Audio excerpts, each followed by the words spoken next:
வணக்கம், இது crime time. நான் மகாலிங்கம் பொன்னுசாமி. கெட்டுப்போன ரத்தம் ஏற்றியதால் 15 கர்ப்பிணிகள் உயிரிழந்த விவகாரத்தில் திடீர் திருப்பம் ஏற்பட்டிருக்கிறது. கிருஷ்ணகிரி, தர்மபுரி மாவட்டங்களில் நமது புலனாய்வு குழு நடத்திய ஆய்வில் தெரிய வந்த பகீர் பின்னணி என்ன?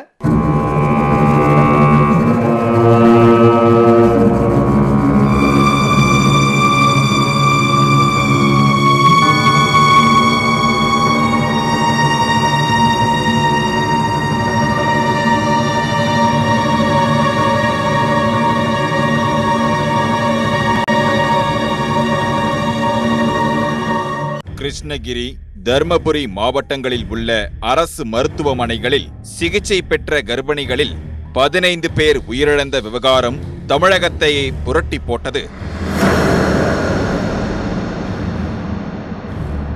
உயிரிழந்த கர்ப்பிணிகள் யார்?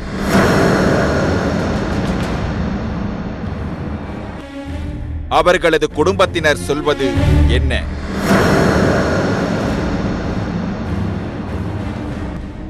அவர்களுக்கு ரத்தம் ஏற்றப்பட்ட இரத்த வங்கிகளின் நிலை என்ன? நீங்க எவ்வளவு நேரமா நிக்கிறீங்க? 2 மணி நேரம் ஆச்சு. என்னதான் சொல்றாங்க? காயிற வரைக்கும் வெளில நிக்கிறீங்க. நீங்க என்ன பிளட் வாங்கணுமா, பிளட் கொடுக்கணுமா? குரூப் என்ன குரூப்? பிளட் குரூப் பார்க்கறதுக்கு இவ்வளவு நேரமா? இந்த கொடூரத்தின் பின்னணி குறித்து முழுமையாக அறிந்து கொள்ள கிருஷ்ணகிரி, தர்மபுரி மாவட்டங்களுக்கு நமது புலனாய்வு குழு பயணம் செய்தது. கப்பல்வாடி, சூளகிரி, ஹோசூர், அப்பாவு நகர், அனுமன் தீர்த்தம் உள்ளிட்ட பகுதிகளில் செய்த கள ஆய்வில் பல குடும்பங்களை சந்தித்தோம். ஆனால் சிலர் மட்டுமே பேச முன்வந்தனர். கிருஷ்ணகிரி மாவட்டத்தை சேர்ந்த 2 கர்ப்பிணிகளின் குடும்பங்களை சந்திக்க முடிந்தது. இவர்தான் 22 வயது இறந்து போன கர்ப்பிணி பெண் சர்மிளா. கிருஷ்ணகிரி மாவட்டம் தொகரப்பள்ளி கிராமத்தில் வசித்து வந்த ஷர்மிளா ஏற்கனவே 2 வயது ஆண் குழந்தைக்கு தாய். 2வது முறையாக கர்ப்பம் தரித்த சர்மிளாவை அவரது குடும்பத்தினர் மருத்துவ சோதனைக்காக காவேரிப்பாக்கம் ஆரம்ப சுகாதார மையத்திற்கு அழைத்து சென்றனர். அங்கு நடந்த சோதனையில் ஷர்மிளாவுக்கு இரத்த சோகை, உடல் சோர்வு இருப்பது கண்டுபிடிக்கப்பட்டதால் அவருக்கு இரத்தம் ஏற்ற அருகில் உள்ள தர்மபுரி மாவட்டம் அரசு மருத்துவமனைக்கு கடந்த ஜனவரி மாதம் 31ஆம் தேதி அழைத்து செல்லப்பட்டார். இரத்த பரிசோதனை செய்ததில் இரத்தத்தில் சிவப்பணுக்கள் அளவு குறைவாக உள்ளது என்று மருத்துவர்கள் சொன்னதை அடுத்து தர்மபுரி அரசு மருத்துவமனை மருத்துவக் கல்லூரியில் பிப்ரவரி மாதம் 1ஆம் தேதி அன்று அவருக்கு 4 பாக்கெட்டுகள் ரத்தம் ஏற்றப்பட்டது. ரத்தம் ஏற்றிய உடனே சோர்வடைந்த 3 மாதமே ஆன சர்மிளா திடீரென மரணமடைந்தார். இது ட்ரீட்மெண்ட் நாங்கள் மாமல்ல காவேரிப்பட்டினம் பார்க்குறோம். காவேரிப்பட்டினத்தில் போகும்போது இது போல் கொஞ்சம் சீரியஸ் நிலைமையில் இருக்குது. நீங்கள் உங்களுடைய இதுக்காக கவர்மெண்ட் ஹாஸ்பிட்டலில் எல்லா வசதியும் இருக்குது, அங்கே போனீங்களானாக்கா உடனடியாக அதை ட்ரீட்மெண்ட் பண்ணுறதுக்கான ஒரு வாய்ப்பு இருக்குது அப்படின்னு சொன்னதுனால தருமபுரி ஜிஹெச் கொண்டு போய் அட்மிட் பண்ணோம். அட்மிட் பண்ணி அவங்க ஆரம்பத்தில் பிளட் எல்லாம் ஏற்றினாங்க.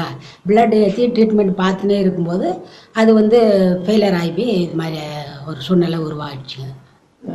எத்தனை மாதம் ஆனிச்சு? அவங்க 3 மாதத்து 10 நாள். ஜிஹெச்லேருந்து ஒரு பெரிய டாக்டருமா வந்தாங்க. எங்களை விசாரித்தாங்க. நடந்த விஷயம் பூரா சொன்னோம். காவேரிப்பட்டினத்தில் ட்ரீட்மெண்ட் இடத்துலேருந்து தருமபுரி போய் ட்ரீட்மெண்ட் பண்ணதுலேருந்து எல்லா மேட்டரும் சொன்னோம். சொல்லும்போது அதுக்கு முன்னே நீங்கள் ட்ரீட்மெண்ட் பண்ணுறதுக்கு முன்னவே கொஞ்சம் அஜாகிரதையாக இருந்ததுனால தான் இந்த மாதிரி ஒரு சூழ்நிலை உருவாகிருக்குது. இது நாங்கள் காவேரி ட்ரீட்மெண்ட் எடுத்த ஹாஸ்பிட்டலையும் விசாரித்தோம், நீங்கள் இங்கும் விசாரித்து இது சேமாக தான் இருக்குது. இதுக்கு டோட்டலாக உங்களுடைய அஜாகிரதைக்கு கொஞ்சம் காரணமாக தான் இது போல் நடந்துருக்குதுன்ற மாதிரி அந்த அம்மா சொன்னாங்க. நான் ஃபோன் பண்ணாடி ரத்த தட்டுன்னு சொல்லிட்டு 4 ஏற்றினாங்க. ரத்தம் ஒரு பாட்டில் ஏற்றினாங்க. குளுக்கோஸு 2 3 நிறையவே ஏற்றினாங்க. அது ஞாபகம் இல்லை. நான் ஃபோன் பண்ணாடி அப்போ ஏற்றப்போ அதுக்கு அப்போ நல்லா இருந்தாங்களா? பார்த்தா இல்லை அப்போ நல்லா இல்லை. அவ எவ்வளோ முயற்சி பண்ணாங்க. இதெல்லாம் ஏற்றினா பழிச்சுக்குவாங்கன்னு சொல்லிட்டு அப்பயும் அவங்களுக்கு முடியாமல் போயிடுச்சு. கெட்டுப்போன ரத்தம் ஏற்றப்பட்டதால் தாயை இழந்து ஷர்மிளாவின் 2 வயது குழந்தை தற்போது தவித்து வருகிறது.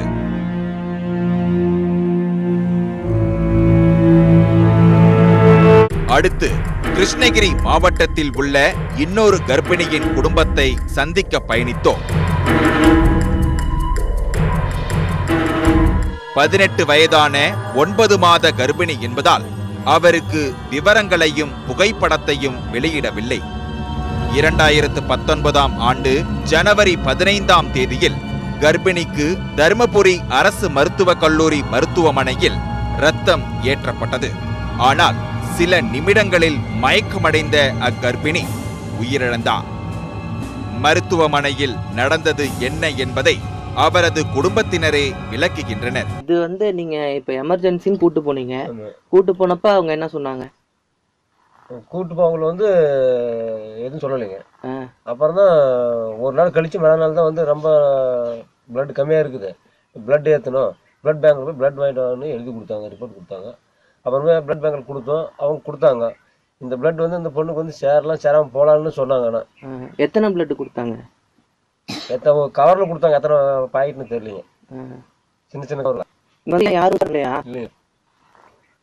அந்த பிளட் ஏற்றதுக்கு அப்புறம் ஆமாங்க, அதுக்கு முன்னாடி பேஷண்ட் நல்லா தான் இருந்தது நார்மலாக. பிளட் ஏற்றணும் பண்ணால் இது கண்டிஷன் மோசமாகிடுச்சு அப்படின்ட்டு சீப் டாக்டர் பார்த்துட்டு இது ரெஃபர் பண்ணிட்டாங்க. எங்கே? தருமபுரி பண்ணாங்க. தருமபுரியில் போயிட்டு அப்புறம் டெஸ்ட்லாம் பண்ணோம், கல்லூரிக்கு டெஸ்ட் பண்ணோம்.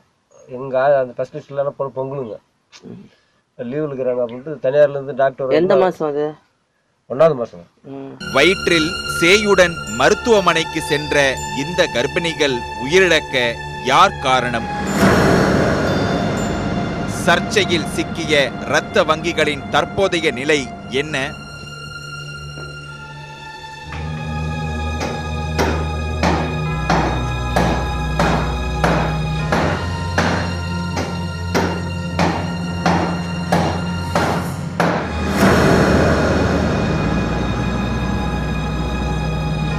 தர்மபுரி மாவட்ட அரசு மருத்துவமனை வளாகத்தில் பழைய கட்டிடத்தில் இரத்த வங்கி செயல்பட்டு வருகிறது.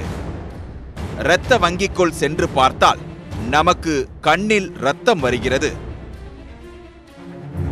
மழை நீரில் ஊறியதால் புஞ்சை முளைத்த சுவர்கள், பரிசோதனைக்கு பயன்படுத்தும் உபகரணங்கள் வைக்கப்பட்டுள்ள அறை, போதிய குளிர்சாதன வசதி இல்லை. சொல்லப்பட்ட விதிகளில் பெரும்பாலானவை பின்பற்றப்படவில்லை என்பது கள ஆய்வில் உறுதியானது.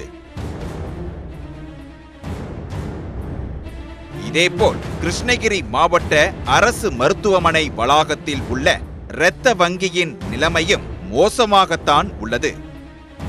முறையான குளிர்பதத்தில் இரத்தத்தை வைக்காததால் தான் தவறு நடந்துள்ளது என்று சொல்லப்படும் நிலையில் இது தொடர்பாக விசாரிக்க விசாரணை குழு அமைக்கப்படும் என்று கூறப்பட்டது. ஆனால் இதுவரை விசாரணை குழு அமைக்கப்படவில்லை. விசாரணை துவங்கும் முன் புகார் சொல்லப்பட்ட 2 மருத்துவமனைகளின் இரத்த வங்கி தற்காலிகமாக மூடப்பட்டு மறைமுகமாக பராமரிப்பு பணிகள் நடைபெற்று வருகின்றன. உள்ள என்ன வேலை நடக்குதா? ரத்தம் இப்ப கொடுக்க முடியுமா? ரத்தம் கொடுக்க முடியுமா?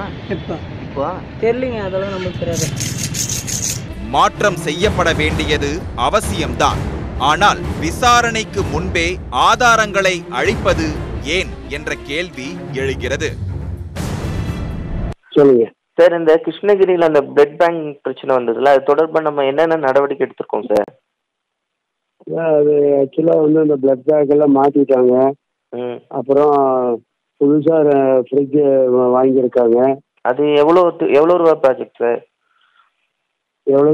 எவ்வளோ ரூபா ப்ராஜெக்ட் சார் இப்போ அதெல்லாம் சரி பண்ணுறதுக்கு? அது இப்போதைக்கு லோக்கல் கண்டிஜென்சிக்கு நாங்கள் பண்ணிட்டு இருக்கிறோம். மேலே இருந்து அவங்க அசஸ்மெண்ட் பண்ணிட்டு போயிருக்காங்க. ஓகே. அவங்க போயிட்டு அங்கேருந்து அவங்களே 2-3 எக்ஸ்ட்ரா ஃப்ரிட்ஜ் எல்லாம் சப்ளை பண்ணுறாங்க. ஓகே. ஏன்னா இங்கே ஸ்டோரேஜுக்கு ரொம்ப வேணும்னு பழசான ஃப்ரிட்ஜ் எல்லாம் மாற்றிடுங்க அப்படின்னு. அதான் வேற ஒன்றும் இல்லைங்க. இப்போ நம்ம விசாரணை ஸ்டார்ட் பண்ணுறதுக்குள்ளேயே பிளட் பேங்க்ல இருந்து ஏசி இது எல்லாத்தையுமே சேஞ்ச் பண்ணிட்டு இருக்கோமே, அந்த மாதிரி நம்ம பண்ணலாமா சார்? அதுக்காக நம்ம ரிப்பேர் ஆன ஏசி சர்வீஸ் பண்ணக்கூடாதுங்கிறீங்களா? அப்படி இல்ல சார், ஃபுல்லாவே டோட்டல் அந்த செட்டப்பே சேஞ்ச் ஆயிட்டு இருக்குங்கல்ல. ரிப்பேர் ஆன ஏசி எல்லாம் சர்வீஸ் பண்ணிட்டு இருக்கோம், அவ்வளவுதான். இல்ல சார், இப்போ ஆன்கோயிங் ப்ராசஸ். அதாவது ஜனவரி 15ல இருந்து பிப்ரவரி ஃபர்ஸ்ட் வீக் வரைக்கும் தான் 2-3 டெத் ஆயிருக்கு தொடர்ந்து. அப்போ அது பத்தி அவங்க வந்து பார்க்கும்போது ரிப்போர்ட். தொடர் மகப்பேறு இறப்புகள் தொடர்பாக தர்மபுரி மாவட்ட இரத்த வங்கியில் பணியாற்றிய மருத்துவர்கள், தொழில்நுட்ப அதிகாரிகள், செவிலியர்கள் மீது துறை ரீதியான நடவடிக்கை எடுக்க உத்தரவிடப்பட்டுள்ளது. முழுமையான விசாரணைக்கு முன்னர் நடவடிக்கை எடுக்க வாய்ப்பில்லை என்கிறார் தர்மபுரி மாவட்ட ஆட்சியர் மலர்வழி. இது தொடர்பா நம்ம அந்த ஃபேமிலி எல்லாம் பார்த்துருக்கீங்களா மேடம்? அவங்க கிட்ட நாங்க போய் பார்த்தோம், யாரும் எதுவும் எங்களுக்கு சொல்லலை, எதுவும் கைட் பண்ணல அப்படின்றாங்க. நார்மலா மெட்டர்னல் ஆடிட்டுக்கு ஹெல்த் டிபார்ட்மெண்ட்ல இருந்து அவங்களோட families will be called. At times பாத்தீங்கன்னா டெத் ஆனவங்க இமீடியட்டா நம்ம ஆடிட் பண்ணும்போது they may not participate in the audit. அப்ப அந்த இடத்துல பாத்தீங்கன்னா VHN இவங்களோட மெடிக்கல் ரிப்போர்ட் இது வச்சு ஆடிட் நார்மலா எந்த மந்த் நடக்குதோ சப்சிக்வெண்ட் மந்த்ல once in a month maternal audit infant ஆடிட்டும் ரெகுலரா நடந்துட்டே தான் இருக்குங்க நம்ம டிஸ்ட்ரிக்ட்ல. Okay madam. மேடம், இப்போ வந்து இந்த டெத் வந்து மெட்டர்னிட்டி டெத்ன்றது தொடர்ச்சியா நடக்குது. அப்போ வந்து ஒரு குற்றச்சாட்டு எழுந்திருக்குன்னா அந்த ரத்த வங்கி வந்து விசாரணை நடத்துற வரைக்கும் அப்படியே இருக்கிறது தானே நல்லது. ஆனா விசாரணை நடத்துறதுக்கு முன்னாடியே ஆடிட்ல இல்ல நான் வந்து மார்ச்ல இருந்து இந்த ஆடிட் நடத்த ஆரம்பிச்சேன். முன்னாலேயே பிளட் டிரான்ஸ்ஃபியூஷனால 3 டெத்துக்கு காரணம் பிளட் டிரான்ஸ்ஃபியூஷன். இந்த பிளட் டிரான்ஸ்ஃபியூஷன்ல என்ன இருக்குன்னு ஆடிட் ஃபைண்டிங்கே கொடுத்து உள்ளுக்குள்ள ஒழுங்கு நடவடிக்கை எடுக்கிறதுக்கும் ரெக்கமெண்ட் பண்ணிருக்கேன். இந்த விவகாரம் வெளிச்சத்துக்கு வந்தது எப்படி?